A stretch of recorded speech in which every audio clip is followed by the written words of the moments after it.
ลาวเวียดนามแลกเปลี่ยนบทเรียนเกี่ยวกับเวียกงานการค้าภายในสนับสนุนโดยเป๊ปซี่กรมการค้าภายในกระทรวงอุตสาหกรรมและการค้าสปป.ลาวและกลุ่มคุ้มครองและพัฒนาตลาดภายในกระทรวงอุตสาหกรรมและการค้าสส.เวียดนามได้จัดกองประชุมแลกเปลี่ยนและถอดถอนบทเรียนเกี่ยวกับเวียกงานการค้าภายในขึ้นในวันที่ 8 ธันวาคม 2025 ที่กระทรวงอุตสาหกรรมและการค้านครหลวงเวียงจันทน์โดยการเข้าร่วมของท่านสันติสุขพูนสวัสดิ์หัวหน้ากลุ่มการค้าภายในท่านเจินฮิวลิงหัวหน้ากลุ่มคุ้มครองและพัฒนาตลาดภายในกระทรวงอุตสาหกรรมและการค้าสส.เวียดนามเข้าร่วมมีท่านสมไซนงลาดที่ปรึกษาด้านเศรษฐกิจการค้าจากสถานทูตลาวประจำสส.เวียดนามมีท่านฮ่องกงแผนกการเกี่ยวข้องทั้งสองภาคส่วนเข้าร่วม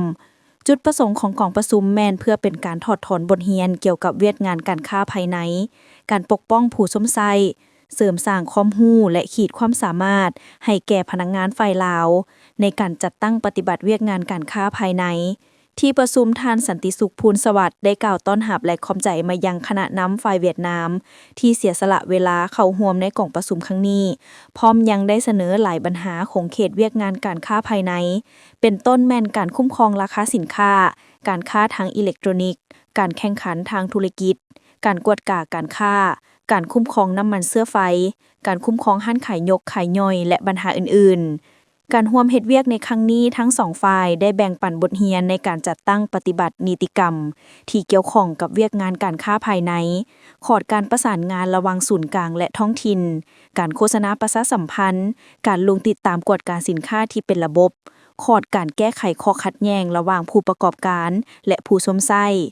ซึ่งถือเป็นโอกาสอันดีในการแลกเปลี่ยนบทเรียนและปัญหาต่างๆอย่างกงไปกงมาโดยเฉพาะแม่นขอดการสร้างนิติกรรมที่เกี่ยวข้องรวมถึงการจัดตั้งปฏิบัติตัวจริง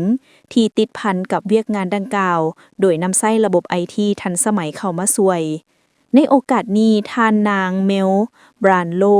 เอกอัครราชทูตอังกฤษประจำสปป.ลาวก็ได้เข้าร่วมพิธีมอบปึ้มคู่มือการจัดตั้งปฏิบัติด้านนิติกรรมของเวียดนามที่เกี่ยวข้องกับการเคลื่อนไหววิชาเฉพาะของเจ้าหน้าที่กวดกาการค้าโดยแปลจากภาษาเวียดนามเป็นภาษาลาวซึ่งท่านได้กล่าวว่าผลสำเร็จจากกองประชุมในครั้งนี้พิสูจน์ว่าโครงการฝึกอบรมให้ครูฝึกที่อังกฤษได้ดำเนินภายใต้โครงการความเชื่อมโยงทางด้านเศรษฐกิจอาเซียน UK จะสืบต่อส่งเสริมการพัฒนาเศรษฐกิจอย่างยืนยงในภาคพื้นโดยเฉพาะสำหรับสปป.ลาวและเวียดนาม Make lunch better. Ooh, Pepsi. Make it super, mega, extra spicy. Make it viral. That's better. Your meals better with Pepsi.